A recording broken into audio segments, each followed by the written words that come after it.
Mga kahuwan, panoorin ang video na ito upang alamin ang pinaka-latest na balita tungkol sa lagay ng panahon at bagyo update today. Unahin muna po natin yung ating ipinalabas na heavy rainfall warning. Kaninang alas 2 ng umaga, nag-issue po ng heavy rainfall warning. Partikular na dito sa may bahagi, naka-yellow warning po tayo sa Zambales at ilang bahagi nga ng Bataan. Kapag naka-yellow warning, ay ibig sabihin po nito, posible ang mga pagbaha, dulot ng malalakas sa mga pag-ulan, lalong-lalo na sa mga mababang lugar. Samantalang ilang bahagi naman ng Ilocos Region ay naglabas na rin po ng final na heavy rainfall warning. Ibig sabihin, inaasahan na lang natin ang mahina hanggang sa tamang mga pag-ulan dito sa may Ilocos Region. May mga rainfall information namang inilabas sa may bahagi ng Mindanao sa mga sandali pong ito. At ngayong araw nga, ito po yung ating latest satellite images. Patuloy pong nakaka-apekto itong southwest monsoon o habagat, partikular na sa may kanlurang bahagi nga ng Luzon, ng Visayas at maging dito sa may Mindanao. Habang patuloy pa rin yung pagmomonitor natin sa bagyo na may local name po na Bising, pero nasa labas na ito ng Philippine Area of Responsibility. Ang kanyang international name ay Danas. At ito ay lumakas pa nga at sa ngayon, ang kanyang lakas ay sa 110 kilometers per hour malapit sa gitna. Pagbugso na sa 135 kilometers per hour at kumikilos pa hilagang silangan patungo nito sa may bahagi nga ng Taiwan.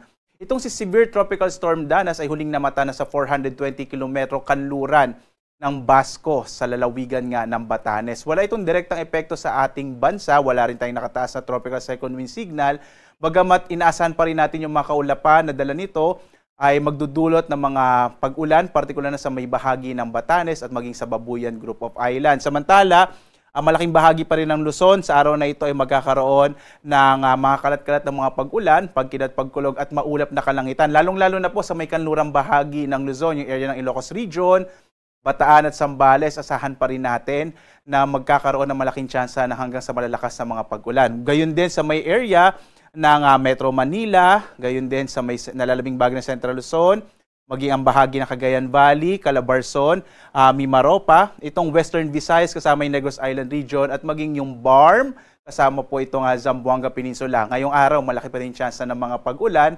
dulot nga yan ng southwest monsoon o habagat. Samantala, nalalabing bahagi naman ng ating bansa, makararanas ng mga isolated o pulupulong pag-ulan, pagkilat, pagkulog, lalo na bandang hapon hanggang sa gabi.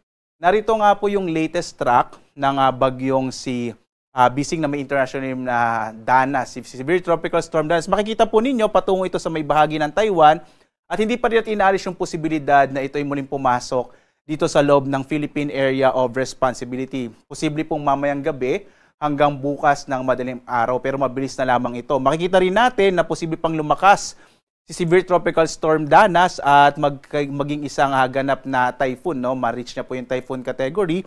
Patuloy itong kikilos sa may bahagi ng Taiwan hanggang sa posibleng maglandfall ito sa may mainland China bandang araw naman ng Martes. No? Muli po, no, wala tayong nakikitang magiging direktang epekto dahil papalayo na sa ating bansa itong bagyong si may international name na Danas. At patuloy po na southwest monsoon o habagat ang magdadala ng mga pag-ulan, partikular na sa malaking bahagi ng Luzon. So dito nga sa Luzon, at muli po, wala tayong nakataas na tropical cyclone wind signal sa anumang bahagi ng ating bansa. At hindi natin inaasahan na magtataas pa tayo, lalo't papalayo na ang bagyong si may international name na Danas.